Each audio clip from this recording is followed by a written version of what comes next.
go ahead and turn on Clear Fork right here. Switch to Ridge.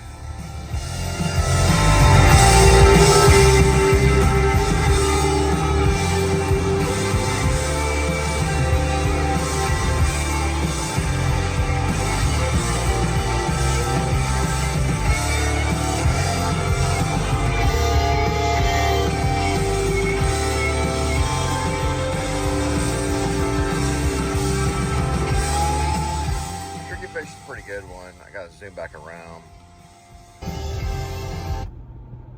High dollar, highest dollar tonight.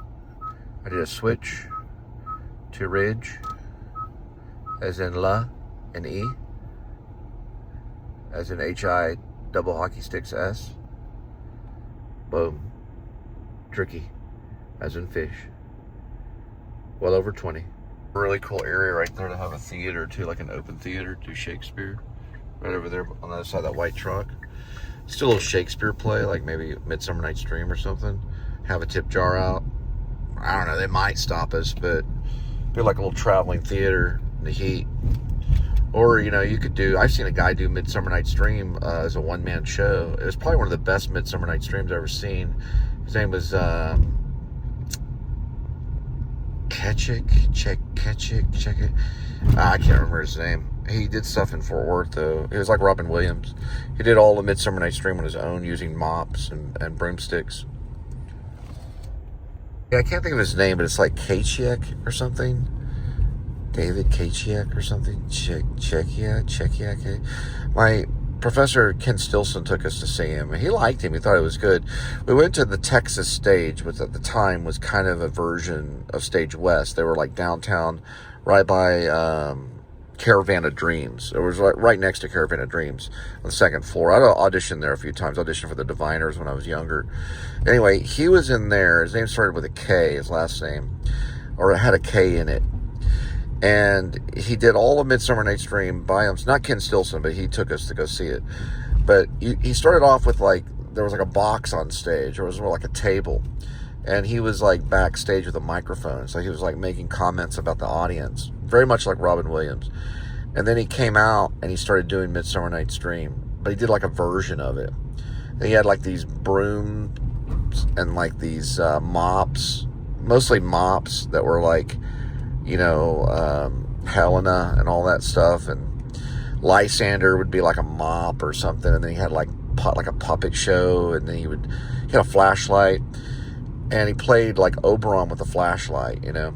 This lady didn't like it. She immediately got up and started walking off, so he took the flashlight and shined it on her as she left the theater. He helped her leave. He was very aware of the audience. He was a genius. Very much in the same style of Robin Williams. It was very good. Can't think of his name though. His name was like Fred Kachek or something like that. Fred Kachek. I ended up doing, and we also saw Midsummer Night's Dream at Texas Women's too. Stilson took us to see Women's, and you had to walk around outdoors and follow the play. But they had a full cast, you know, all the fairies and Puck and everything.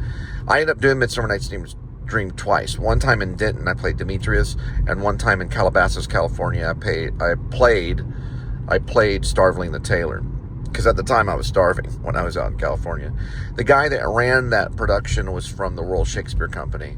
He knew Anthony Hopkins and all of them. Yeah, he was from the Royal Shakespeare Company. His name was Charles Charling or something like that. Charling, something weird. He was an older guy.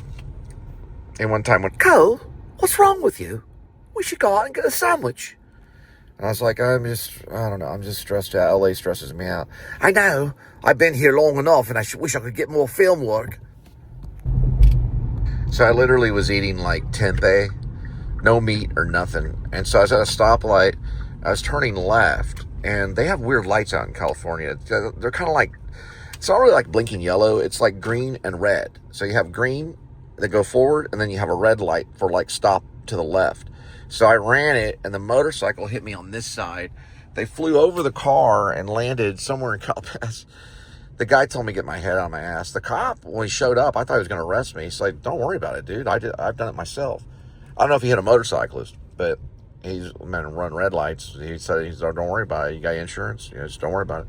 I gave him my license and everything. He was like, "Yeah, it's just an accident." Yeah, they have so many accidents out in California, dude. You wouldn't even believe it. Yeah, it's a very dangerous place. It is tricky. It is a tricky place. Very, very, very tricky. And you have to like stay on your toes in California.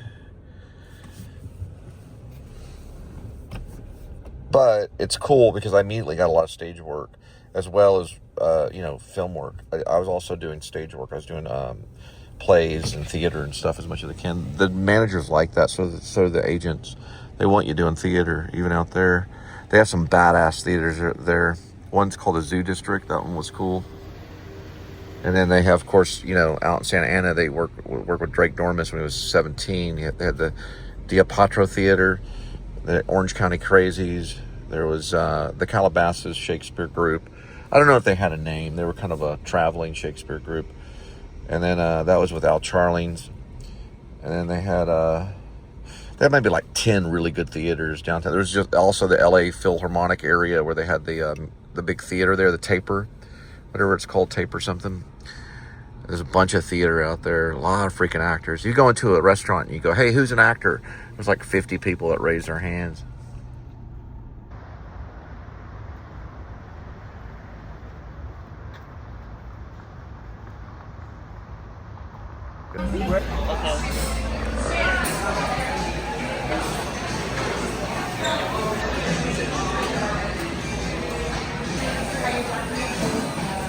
Oh, Frankery beans.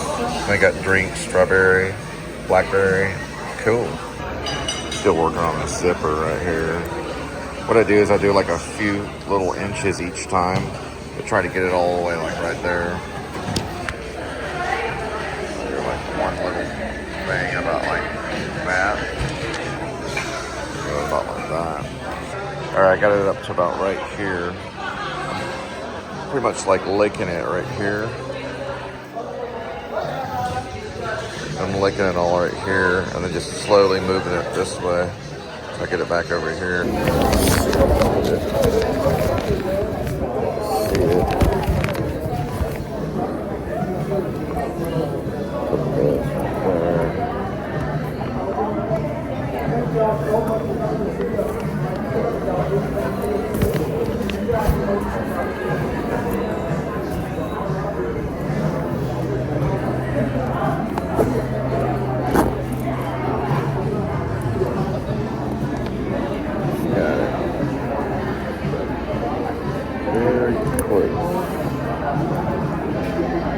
Pretty close.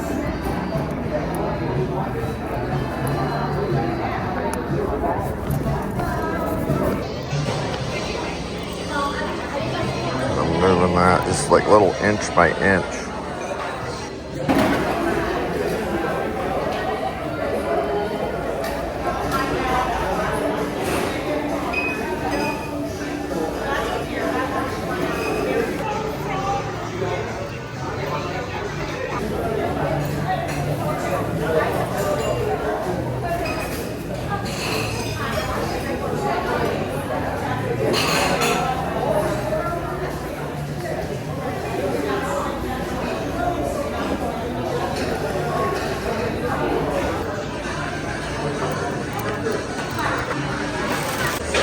Guess you forgot all about me.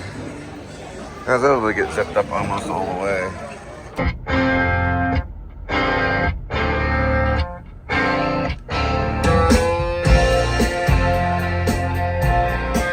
Got about 4-minute leeway. Oh, right now it's 6-minute leeway.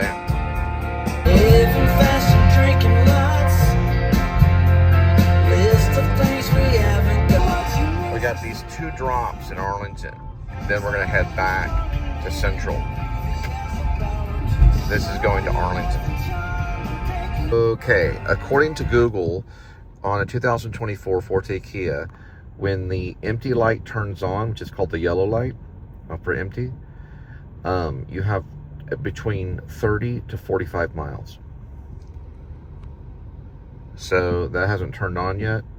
So we have about 60 miles. So I'd say we have about 50 miles.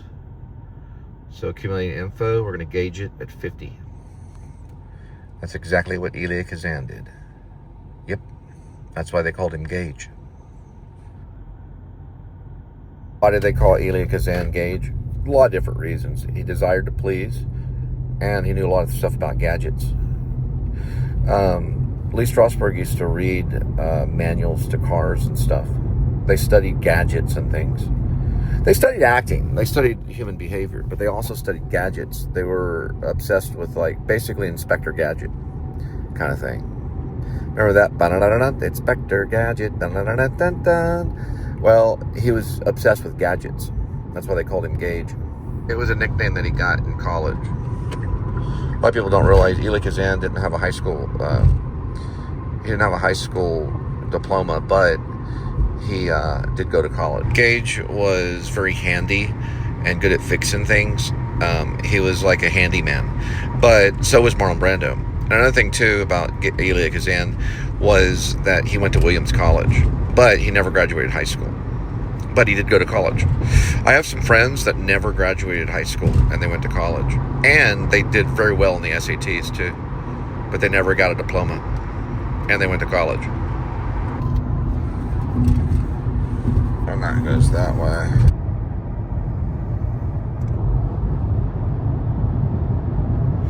So when it gets to 40, then we know, because the light already turned on and I already reset it. So I reset it a little early, so we'd be okay until 40. See how it says 13? So when that says 40, then I'm good to go. So we're gonna have to get gas at this stop. We have 2 stops in this one. Not the 5, but the 13. It says 13.9, it's about to turn to 14. When that's 40, then I need to get gas.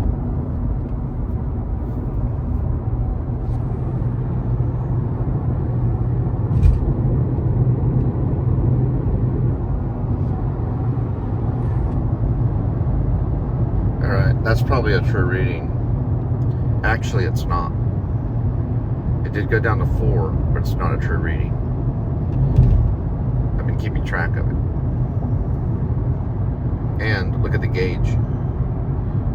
You'd go by with how the gauge is. It's still got plenty. So it's a false reading.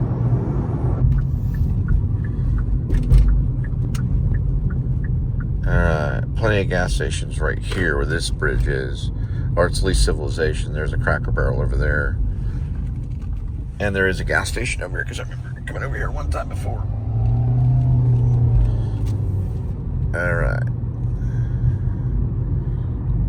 All right, we got 3-minute leeway, and then we have another delivery after this one. We may go in and just get a simple gallon and then just keep on going, because then we know for sure. I really don't like them doing that. But he's got the radar beam right there. Has at about 40 coming off there. He's on the black, but he's got his camera out, so at least that's kind of a computer. We'll hit that gas station right there. Put in about, probably about $4. And then I got it, pause. All right. There's that one, and then that. Should be about a 2-minute leeway.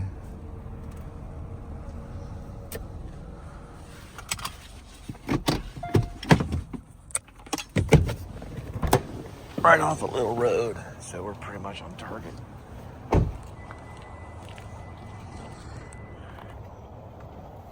Okay. Ooh, lots and lots of movement. And no lights. And no address. We can go by photo, maybe. Match the photo almost perfect. Here we go, that's a bit better.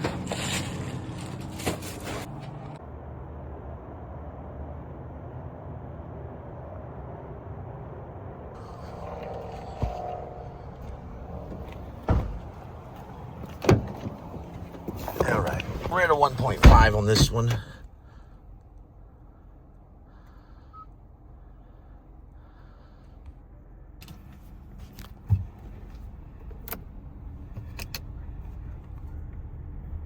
Those are to the penny. Yep, to the ounce. That may be a true reading. It may not be. What it'll do is it'll lag on 4 for quite a bit of time. It's going to be more of the gauge right here. But it'll lag on 4 longer than the 4 miles. More like 10. maybe 11. I've rolled in on 1 mile. Haven't done it on 0 yet, thank goodness.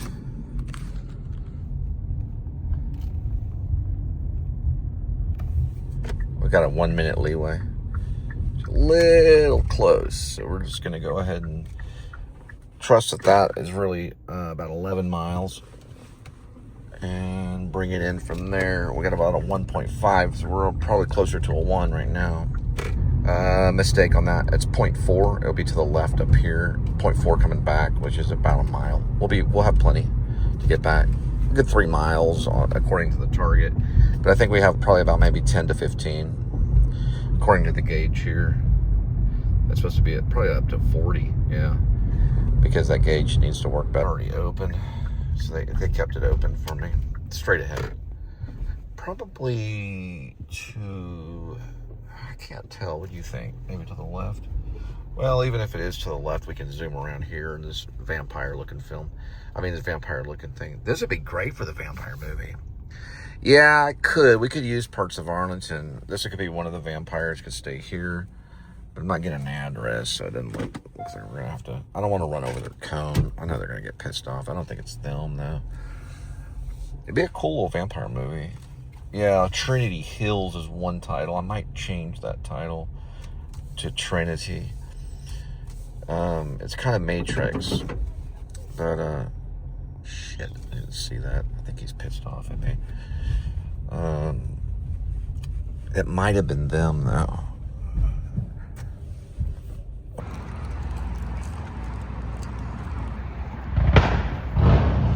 Yeah, it seems to be okay. I kind of saw it, and then I didn't know it was. I wasn't really trying to hit it. But I put it on the little table thing. And good to go. Well, people have different reasons why they get mad. I don't think it's over the little skimming of the cone. I think it's over something else, but it's my opinion. I just told him I didn't really see it, and I have 2 pair of glasses on. So, I mean, I kind of saw it, but I didn't think. I was trying to figure out what that cone's doing there anyway. What does that mean? The cone's there to make it hard. Yeah, it probably is there to make it kind of difficult. They got a really good Jolly Bee chicken place right over here. It's probably like the best chicken in the world, but it's a little pricey. And we'll just pull in right here. Alright, so we're gonna get the bean burrito, redeem the soft taco, bean burrito sour cream. Well, no, let's go avocado ranch. Avocado ranch, a little bit cheaper. And then we got the avocado ranch. We got the soft taco. And the Tiefling taco. That was a pretty good one. And then 15 mild sauces. Or whatever number that was. And then 3 of the hot sauces. Okay, redeem that. $5.41. Send it through. Taco Bell. Yeah, there's a lot of people named Angel. Told him you need to check out Angel, the vampire movie. His name's Angel. My second wife was Angel. She gave me 3 babies, but she wasn't exactly a vampire. Although she did bleed. Yeah, they always bleed whenever they give babies. But yeah, his name is Angel. It's pretty cool. I said, well, I don't ever come across an angel very much at all. It's an undercover black. Or that may be a security vehicle. Okay. Roll this way. Try to get this thing going on. Okay. See, yeah, it's pretty good gas. It's not too bad. Better than usual for bombing Iran.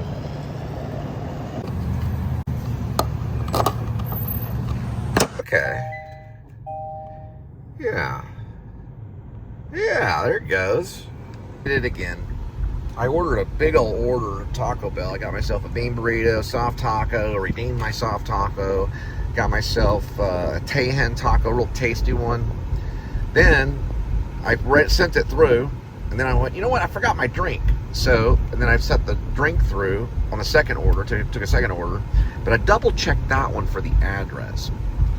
Yeah, I sent it over to Cooper. Yeah, so it's at Cooper Street right now.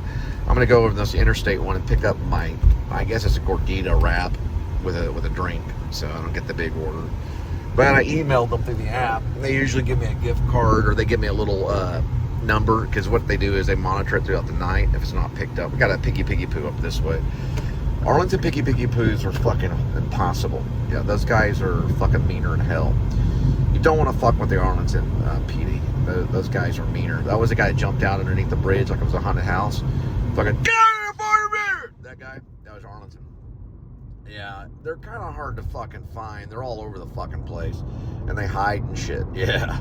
The Arlington police hide like fucking you wouldn't even believe. It's some kind of fucking game they play out here. Anyway, we're going to pick up the taco. It's actually a gordito. And then the fucking zero drink. It's called Zero Pepsi.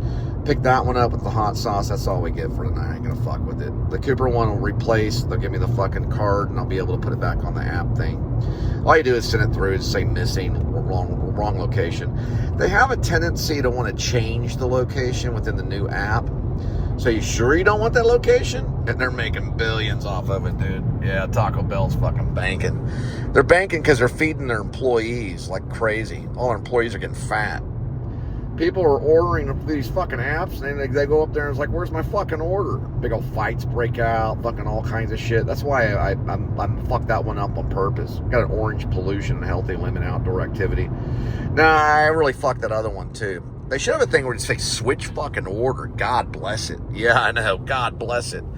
But they have so many fucking orders at Taco Bell, they have to do that to keep up. And then the employees get free food or they just throw it out. Most likely they just throw it out. That's what we did at 7-Eleven at the end of the night with the donuts or even the old sandwiches. Well, you can give the old sandwiches to anybody.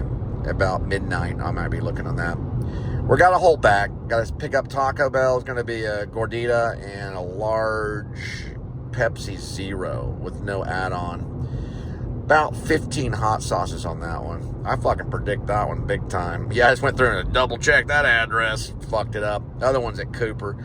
It's a bean burrito that they're eating free tonight with King taco. That'll all go in their bellies. And looks like they get a free soft taco too. So there you go, Taco Bell. Appreciate it. The guy I worked with at Heisen's, one of my managers claimed to be a hitman. He went by Rodster. But he showed me the two guns of the picture that he had. He's not really a hitman. He's a fucking nut. But the other guy I worked with was Geico. I called him Geico. Other people call him Gecko. He's a fucking genius. He's the one that told me about the Navy and the dark web. I got the information from him. He could probably work for the fucking CIA. That guy's a badass. He's got a sister that has a pig. He left Heisen's too. He's working for his old job doing fence posts where they stick the fence posts in the ground. He's fucking genius. Yeah, he found out about the Navy. That's how it found its way in this show. I usually learn from people and stuff. Well, time to pick up our Taco Bell. He also said he'd hate coming to Arlington because they always get his fucking car. There's also the Look Cinema Theater over here, too, that's pretty cool. Arlington's pretty cool. It's really busy. They do have a theater out here. A guy named B.J. Cleveland, he goes to New York all the time. He runs a theater out here. He's probably one of the biggest theater guys in Texas. He used, back when I was a kid, and I was about 11 years old, he'd show up at Putt-Putt Golf with puppets. Get on Channel 11 News. Well, Channel 11, it wasn't news. Well, it was afternoon news. It wasn't really news. It was like a puppet show at Putt-Putt Golf. And you have like these puppets talking and shit. His name was B.J. Cleveland. It was the B.J. Cleveland show. He ended up running theater Arlington. I auditioned for Rumors, the Neil Simon play. And in the audition, he looked at everyone and said, fuck Neil Simon. He didn't want people to be Neil Simon-y. He wanted them to be kind of real. Now, my friend, Robert Vasquez, is a playwright, and Dana Schultez, who helps run Stage West, she's pretty much the artistic director of Stage West, they went over and got some Chinese food. And they brought in 2 big old loads of Chinese food and watched a Woody Allen movie over here.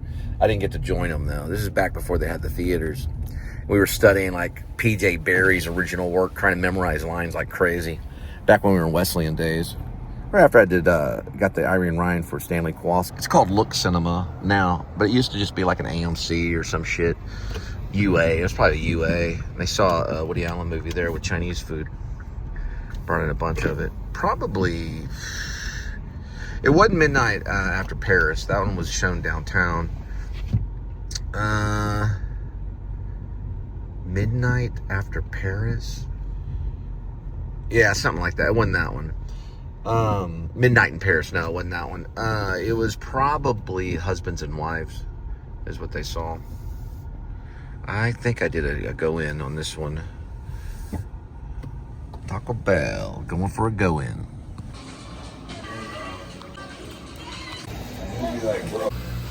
Yeah, they don't exactly have it together. It's Taco Bell.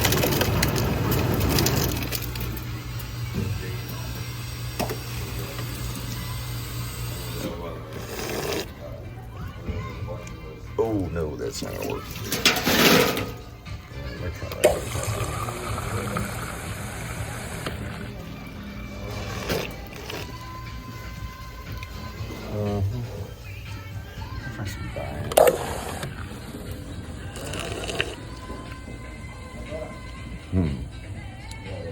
Yeah, that ain't gonna work.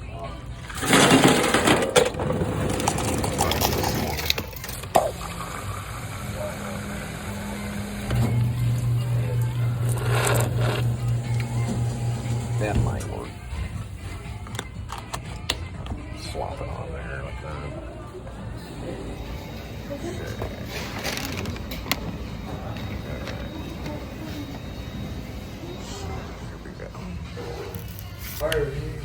Speaking Klingon, it tastes not good. Now, the good drinks are going to be Chipotle. Chipotle has them, and Potbelly. They have really good mixture on the bricks. Barely. I had to add a real Pepsi in it just to fucking stand it. Little work. I'd say probably a lot of work. I'd actually bulldoze it and rebuild it and rehire everything. Let's see what we got. So it's got my name on it. That's a good sign. So, and that guy was speaking Klingon inside. I don't know. I didn't really get it. Some kids running around there. He's probably about 4 years old, maybe 7 years old, running back where they're making the tacos. Probably one of the kids, you know, that belongs to one of the workers. I didn't really say a whole lot. He was running back there, running around. This is a gordita. You usually don't go wrong with it. What they do is they take a tortilla and they wrap it around a taco. I'm going to call it gordita later. If I get it wrong, I'll just have to live with it. This is the mild sauce. I got 15 of them. Actually, I got 7 of them.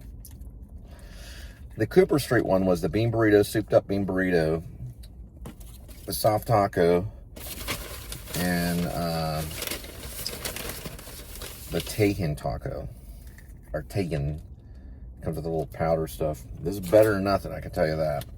It's got like a little crunch and a little burrito taste, a little soft taco taste, kind of a little bit. It's more like a soft taco and a taco. It's not too bad. They don't need as much work as I thought. I put like a little sauce in it too.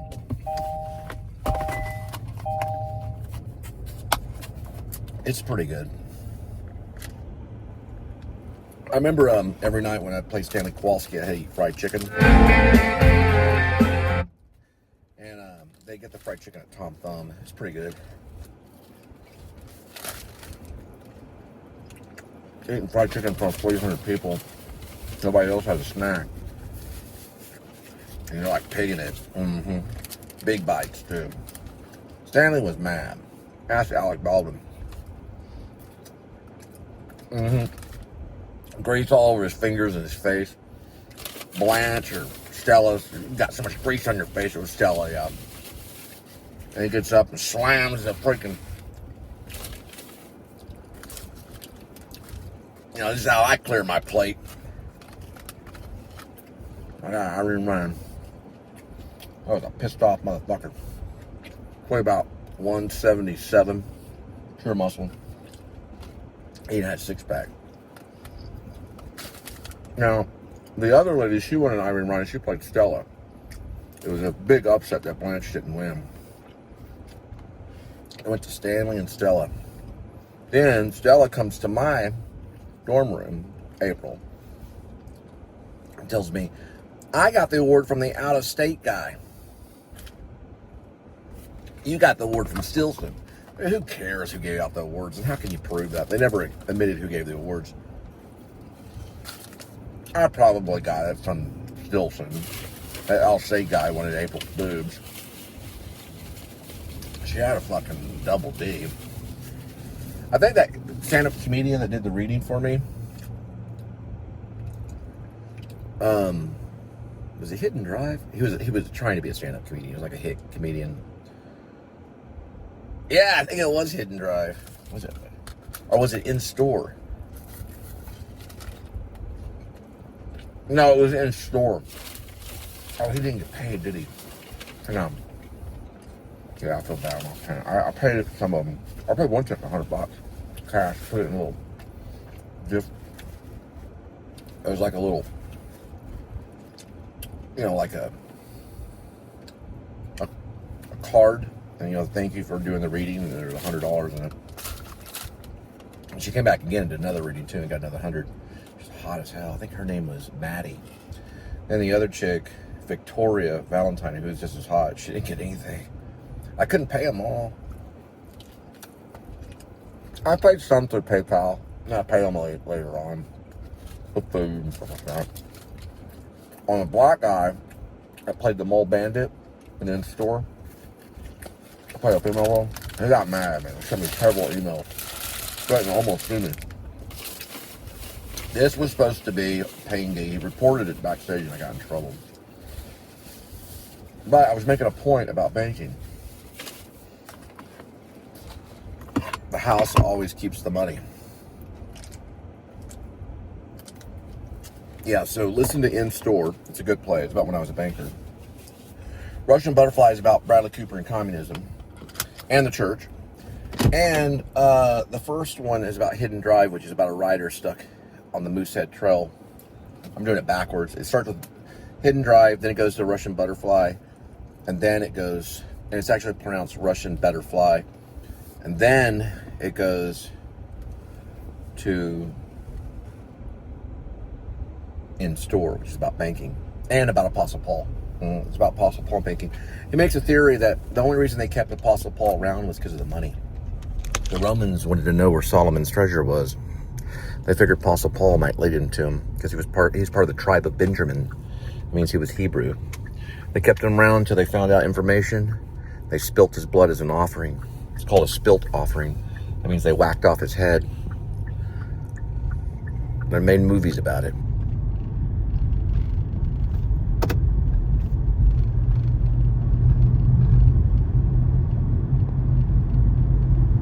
Time of Rome.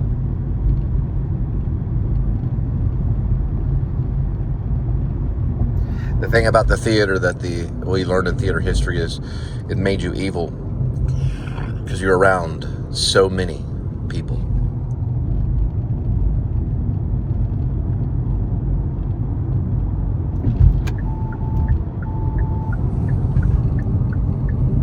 I played in Menechme.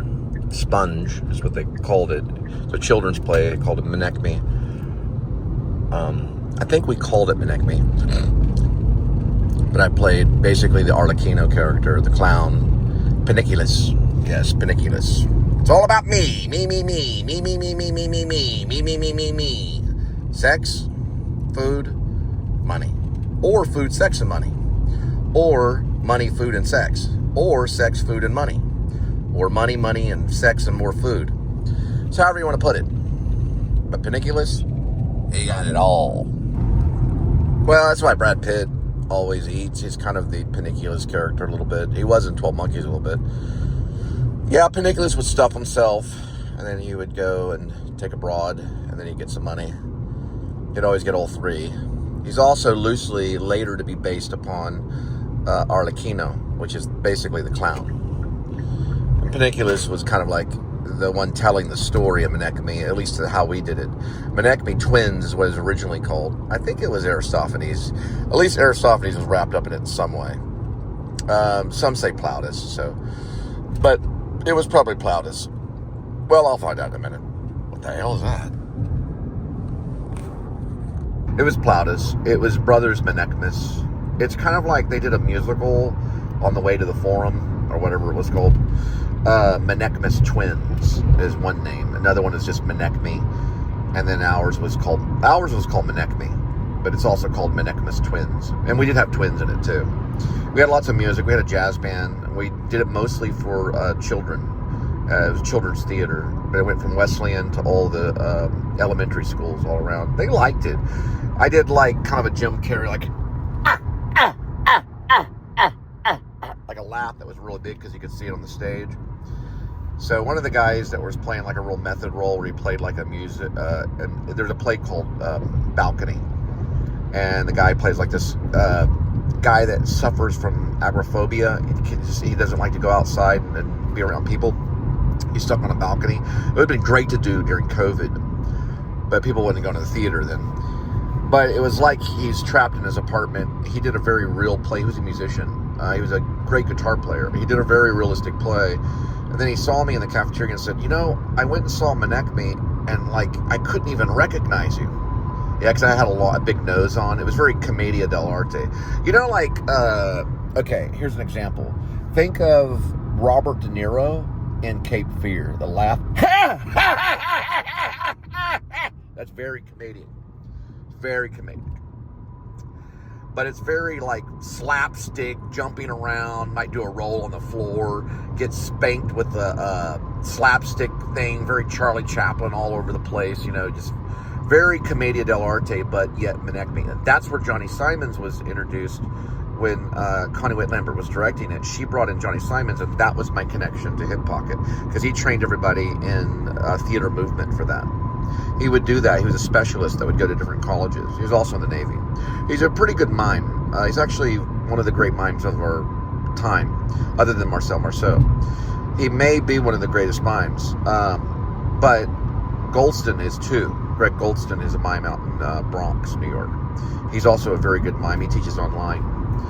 But yeah, you would learn mime and Menechmi, or you would learn theater movement, and it wouldn't be done. It would be done. Think of Batman, okay? Like we're talking about the television Batman with Adam West.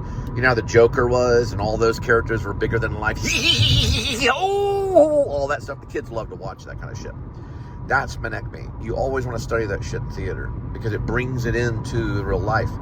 It was mimicking and expressing people in a very stylized, over-the-top way, and the method does study it. The reason why I mentioned Balcony was going on while we were doing Menechmi's Twins. We were really doing Menechmi at Texas Wesleyan University a long time ago.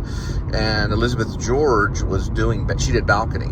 She was also one of the stars in Hotel Baltimore, coming in as a freshman, out-acted a lot of them. She's an incredible actress I worked with at Pascal.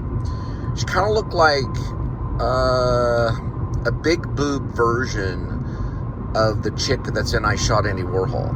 I always forget her name. She kind of has that kind of quality, but she's more rough than that. She played kind of like a dyke in Hotel Baltimore, which is written by Lanford Wilson. She was in a lot of stuff. She was in all the shit. She was in Five Women Wearing the Same Dress. She did Vanities for Templin's Theater, Sage and Silo. She was a waitress for many years. She also has kids. She did, in Look Home, Angels, she played my mom. And we like, it was supposed to be a pretty good performance at Pascal. And then later on, we'd win all the awards. I'd get Best Actor and she'd get Best Actress when we do Brecht. We did Mother Courage. And then later I would win Best Actor doing the pilot in Good Woman of Szechuan, and she played the Good Woman of Szechuan. She was very stylized. She liked Phantom of the Opera and things like that. She could sing.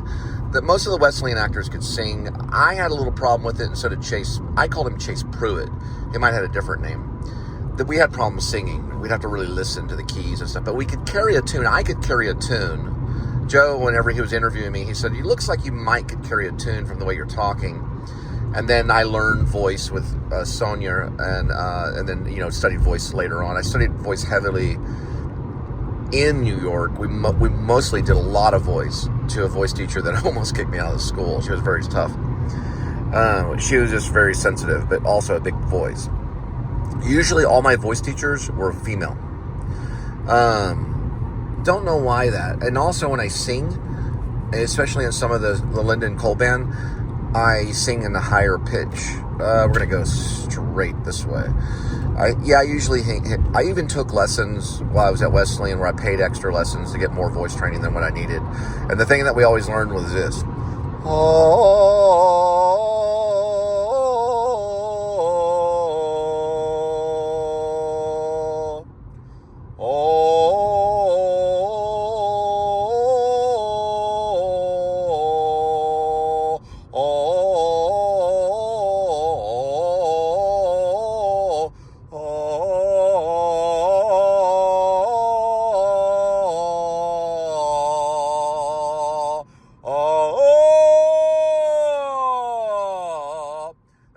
thing I ever learned was at W.E. Scott Theater, and we were learning to call throw our voice. So we would go into the spotlight on the stage and throw our voice into the audience. And we would go, hello!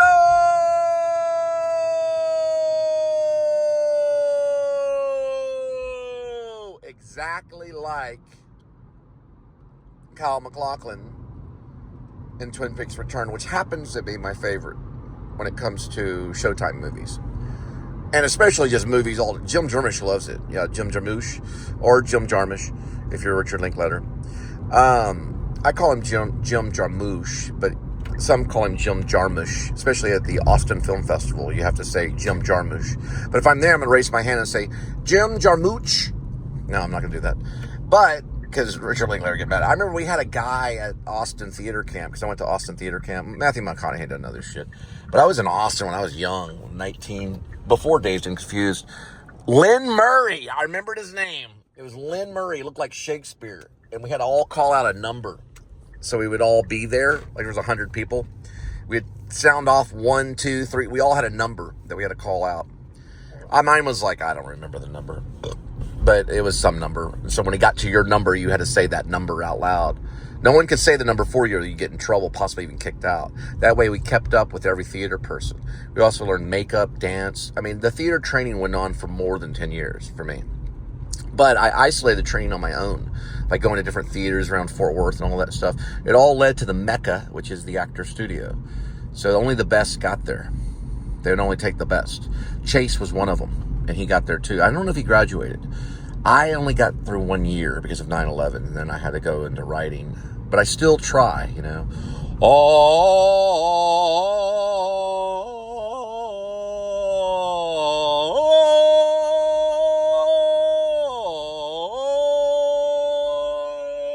Lynn Murray would have been there when they were making Slacker, for sure. And Lynn Murray would have been there when they were making Dazed and Confused. He was the head of the theater department of Austin.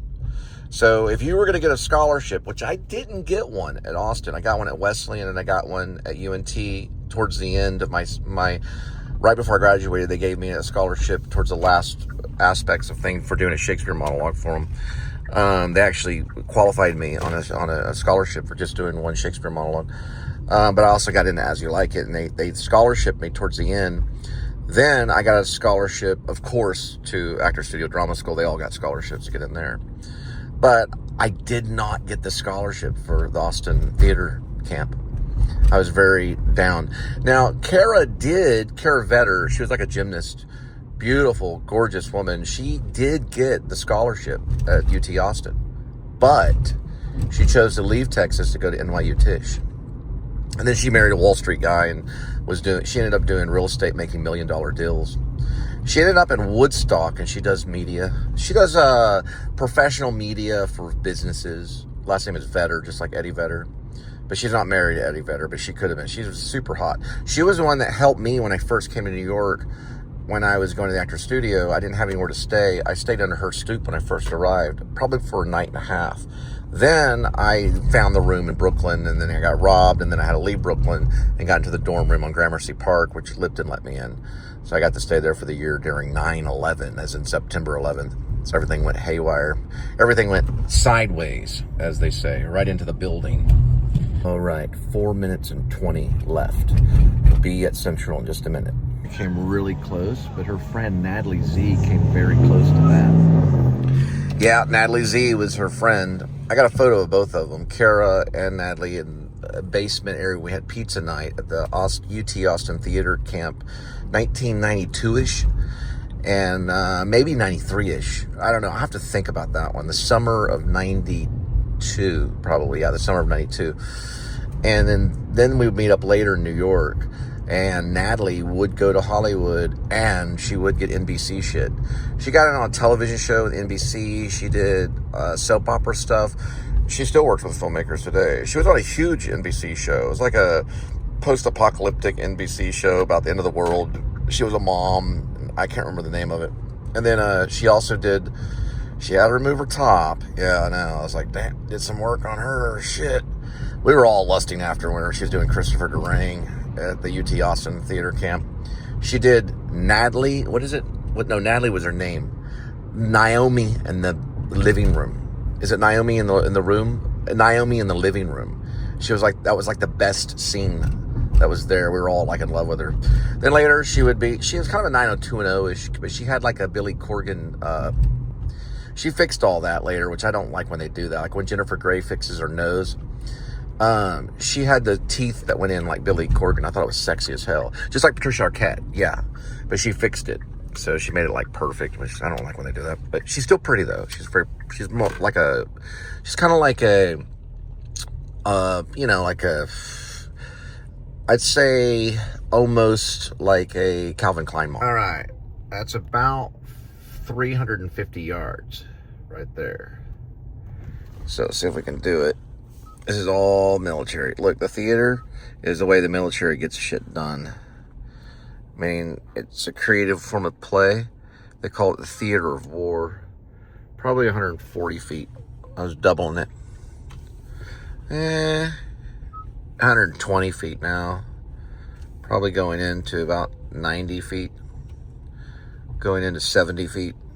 It's hard for snipers and bombers to figure this shit out, or they hit the wrong target. Surviving, you want the Kia, because they are killed in action. Or Kia means to rise. Into ice cream. Why is the actor important for theater of war? It's not exactly theater of war. But what's the most important thing in war? It's not your gun, it's your communication. There you go, pick up some Van Leeuwen. That's whenever you pick out the camera, everyone's like, oh my God, what is he doing?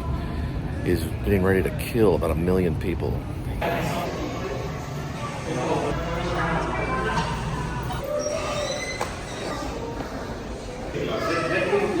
What I say, life is short, so get overpriced ice cream. These people make millions.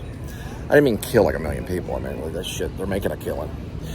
Millions of dollars, and that it goes all the way up to New York. It's New York's brand ice cream. They've also got this person that did pressed juice.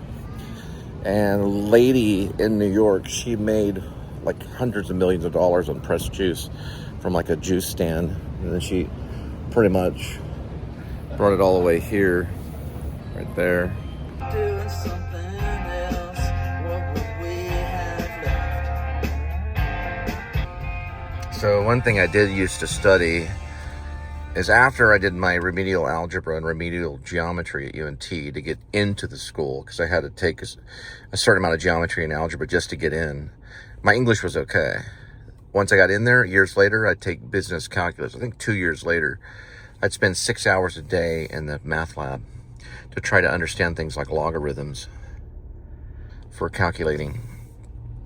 I was around people that was doing astrophysics while they would like teach me logarithms and kind of laugh about it, which is very simple. Logarithms aren't difficult, but you try thinking about them. You cannot go wrong with the West Coast burger, especially when you're in Texas. One thing that you learn, the most important thing that you learn, especially for the Catholic, there's no order.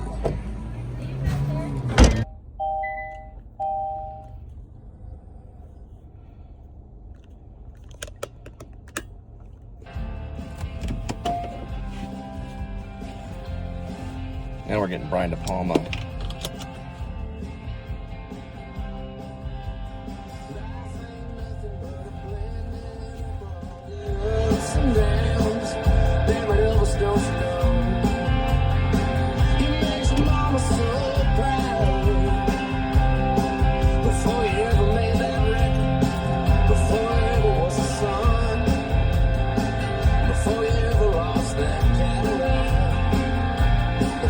Perkins, no.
sake of interrupting the shot, it's better just to talk about it.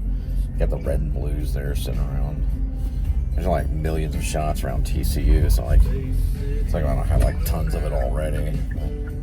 I can see what they're saying. Oh God, oh no, what are we gonna do? Oh no, he's got a fucking phone. Oh shit. Don't worry about it. Yeah, I got to tell that guy I went to the New School University in New York. It's like, how TCU treating you? Fucking $70,000 a semester, man. They say that most of the people out here, though, they end up making about $80,000 a year and higher, guaranteed 100%. That's what I've heard. So you go here, once you graduate, you're guaranteed $80,000 or higher. It's like a commitment they make. Hey, my stepdad almost got that amount for just being a school teacher. Well, more than being a delivery driver. That's for dang sure. But there's a few millionaires on YouTube. They just have to catch on. They just don't have the time travel to get there, you know what I mean? Anyway, I released chapter 123 on my Facebook. It's called The Return to Summer from Winter. Yeah, it's about Jed's experience of time traveling to 2027, then back to 2026. It's very short, though. It's just the first introduction of it, because Jed can time travel, too, just by thinking about it. But the thing is that the dwarf, on his end, has to create nuclear fusion and fission for them to start the time travel. Then they catch on to basically the chain reaction, and they dissolve, and then they reappear. But the nuclear blast is absorbed into a box, and then they are able to time travel during that breakage of all the chemicals in the air.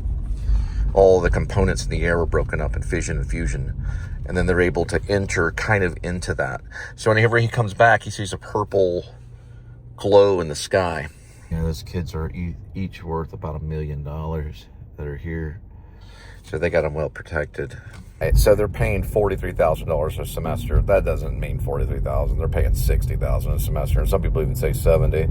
But it says $43,000. Hell, that's at least $100,000 a year when it comes to books and everything else that they need, food and shit. They're by the time they leave, they've racked up about $400,000 or more. It's about $2 million apiece because they're guaranteed that $80,000 once they graduate. It's like 100% guaranteed. A lot of them will make $600,000 a year or $1 million a year, but most of them will make at least $80,000 a year.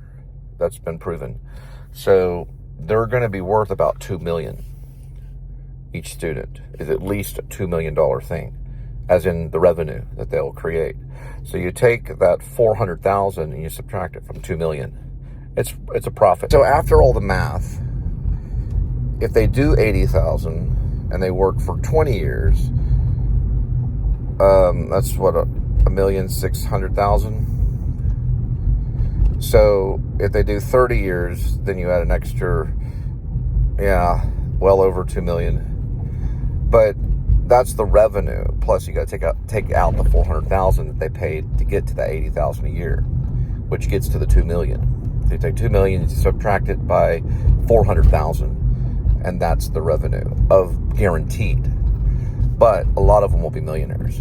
So these are future Congress people, head of the state. There's people there that are going to be like running policy and shit, you know. You think they care about rib out? Hey, mine.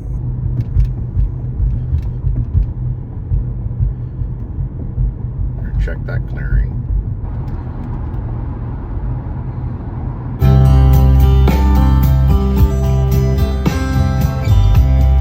Sometimes the words I used were as hard as my fist. She had the strength of a man and the heart of a child.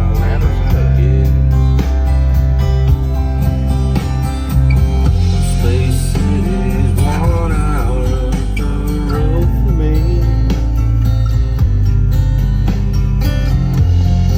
1 hour away from as close to the moon as anybody down here. Somewhere she's wondering it's taking me so long.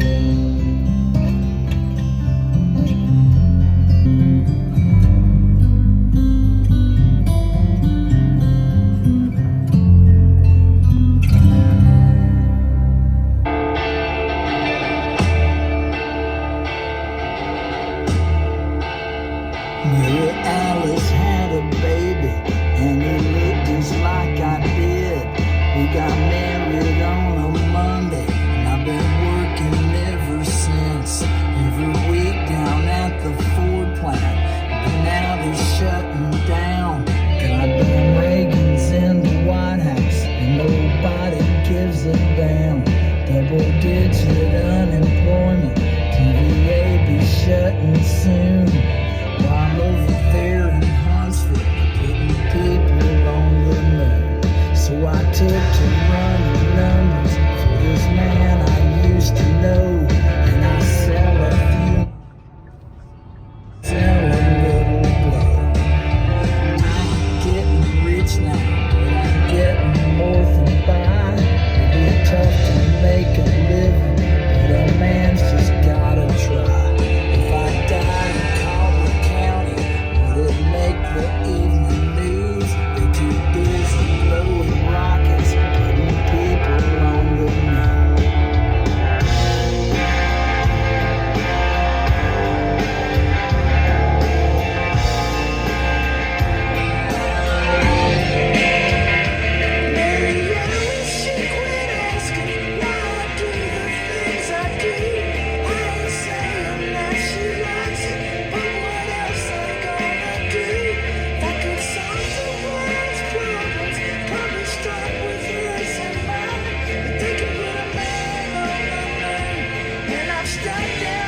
Scraping by.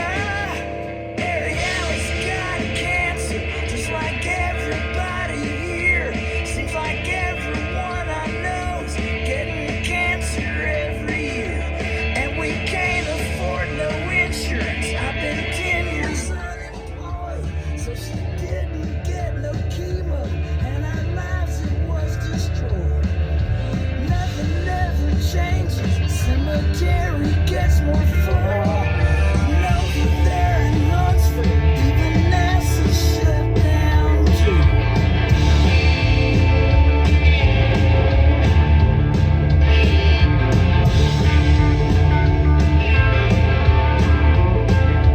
Mother Joker's in the White House, said a change was coming round, but I'm working at the Walmart, Mary Alice in the ground. And all the politicians, they all lying sacks of shit.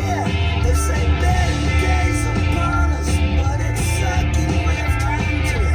And the preacher on the TV says it ain't too late for me, but I bet he drives a Cadillac, and I'm broke with hungry mouths to feed.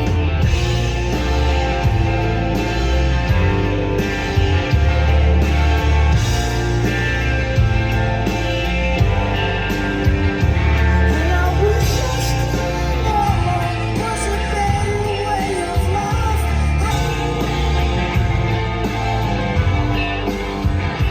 If you say you're being punished, we got better things to do.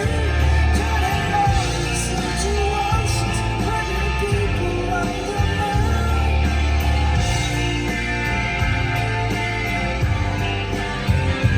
Turning mountains into oceans, putting people on the moon.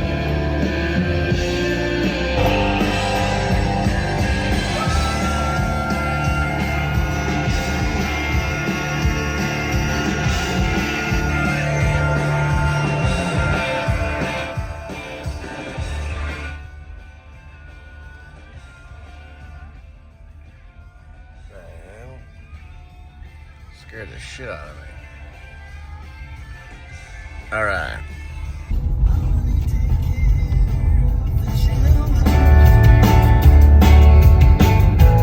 Make them do as they're told. I gotta meet my warning down at the end of the man in my position. Men like me won't last too long in the police department.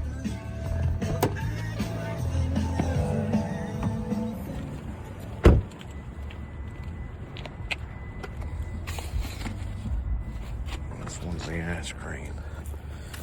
I scream, you scream. We're all fucking screaming for ice cream. Shit, 32 approved.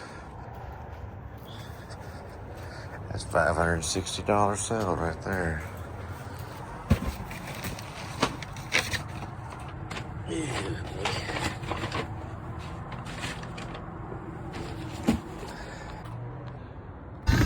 About 80% there.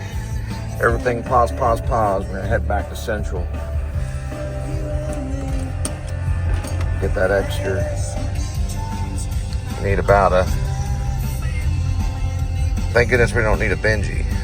We got 80% of the Benji. But we need that 2 Hamiltons.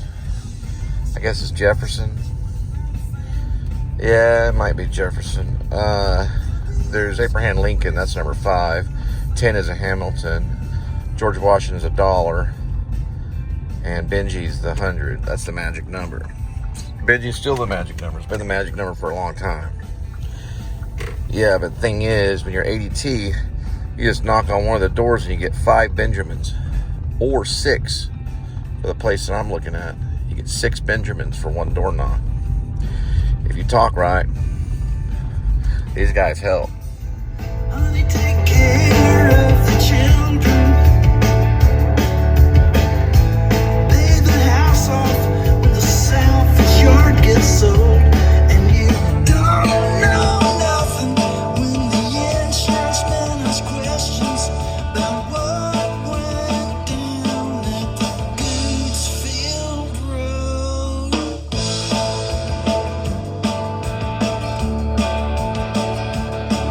About what went down at the Goodsfield Road.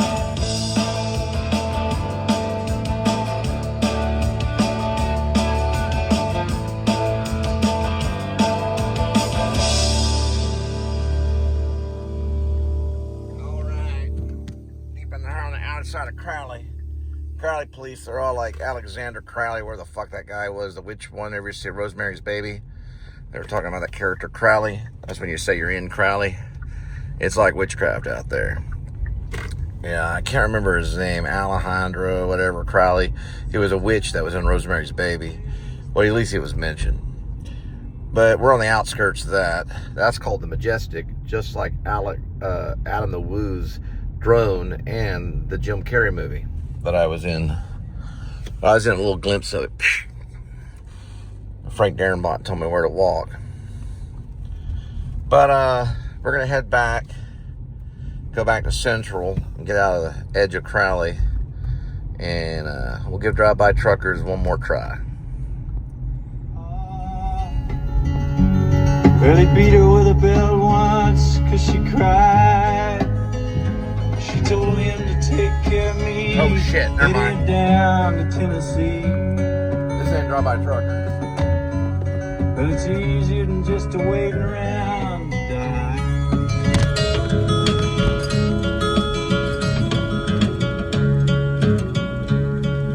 I came of age and I found a girl in a Tuscaloosa bar. Oh, she cleaned me out and hit it on the sly. Well, I tried to kill the pain. I bought some wine and hopped a train. Seemed easier than just waiting around to die. Down. Van Zandt. And a friend said he knew where some easy money was. We robbed a man and brother did we fly. But the posse caught up with me and drug me back to Muskogee. And it's 2 long years of waiting around to die. Oh, but now I'm out of prison. I got me a friend at last.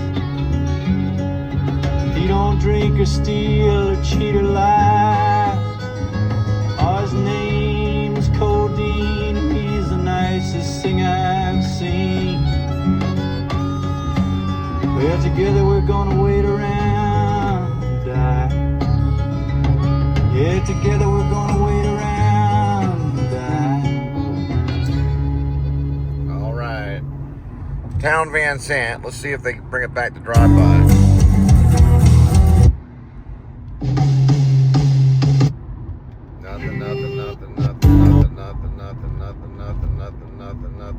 Nothing. Let's try.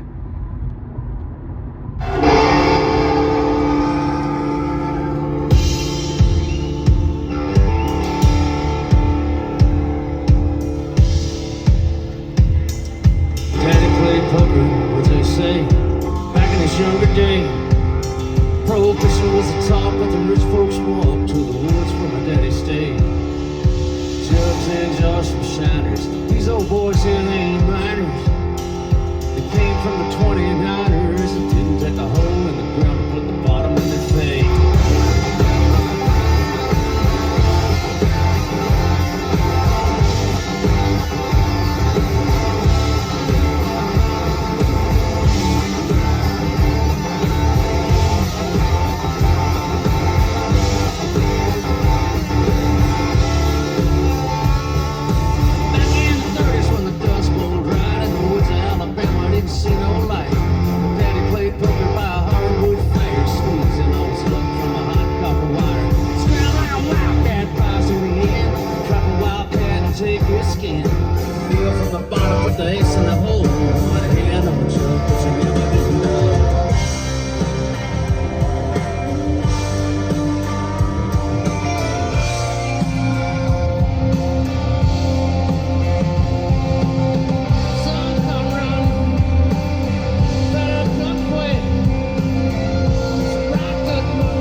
Cole was a merry old soul, and a merry old soul was he. He called for his iPhone, he called for his iPad, he called for his MacBook 3.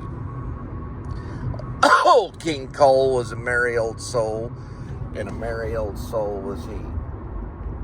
He listened to drive-by truckers all the way from Texas to Tennessee. Not yet. Before black and white when shows up sides and give a little bit of both away. The only blood that's any cleaner is the blood that's blue or greener. Without either you just get meaner, and the blood you gave gives you away.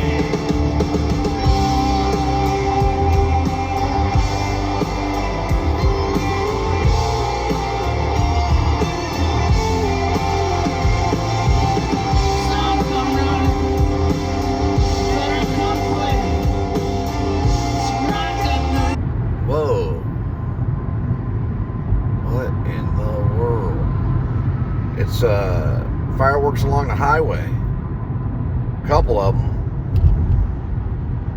Right over there. Probably from a backyard or something. There was like 4 or 5 fireworks. I got the tail end of it. I don't know.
Drive-by truckers, where the devil don't stay. Kind of reminds me of the band that, I don't think they got a global block. We'll try them out.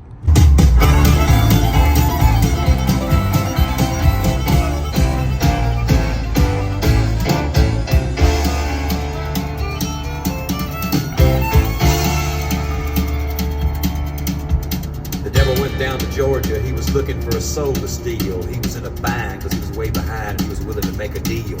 When he came across this young man sewing on a fiddle and playing it hot, and the devil jumped up on a hickory stump and said, boy, let me tell you what. I guess you didn't know it, but I'm a fiddle player too. And if you care to take a dare, I'll make a bet with you. Now you play pretty good fiddle, boy, but give the devil his due. I bet a fiddle of gold against your soul, cause I think I'm better than you. The boy said, my name's Johnny, and it might be a sin, but I'll take your bet you're gonna regret, cause I'm the best as ever been. Johnny, rosin up your bow and play your fiddle hard, cause hell's broke loose in Georgia and the devil deals in cards. And if you win, you get this shiny fiddle made of gold, but if you lose, the devil gets your soul.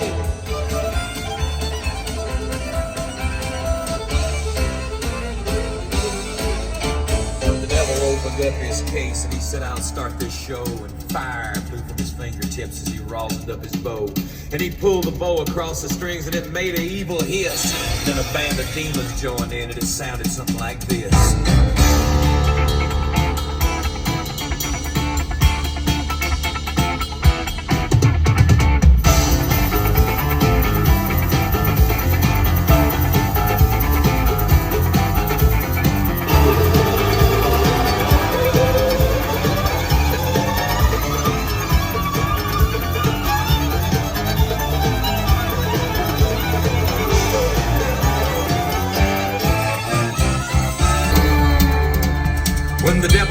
Johnny said, well, you're pretty good, old son, but sit down in that chair right there and let me show you how it's done. Fire on the mountain, run, boys, run. The devil's in the house of the rising sun. Chicken in the bread pan, picking out dough. Granny doesn't know like no child knows.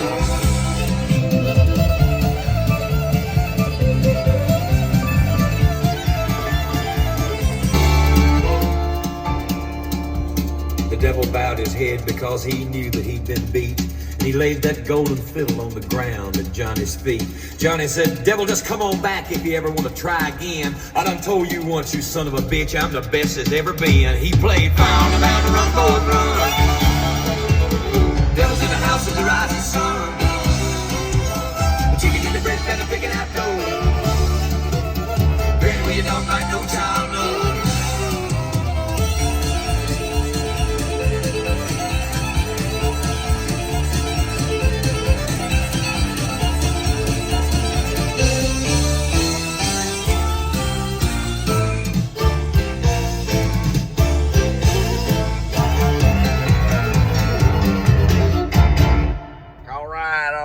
All right. The devil went down to Georgia by the Charlie Daniels Band. It's in a little movie called Urban Cowboy. It was shot out in Houston, based on Billy Bob's, and where Willie Nelson used to play. Now Post Malone and Jelly Roll. And Jelly Roll lost probably about 3 of him. Now he's a normal looking dude. But he was once bigger than John Candy. Probably 2 John Candys. He lost, 300 plus pounds? Fucking like 500 pounds or something.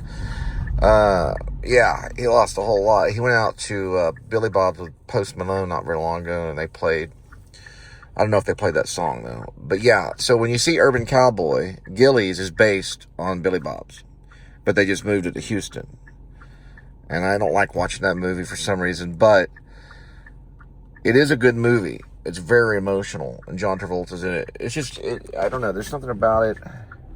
You know, I just never wanted Sissy to leave, is it Bud? Yeah. I just didn't like singing that, you know, the whole divorce part, and then he goes off to Houston and sleeps with that hot chick, and then Sissy marries the guy that's in Silence of the Lambs later on. He plays the Glenn guy.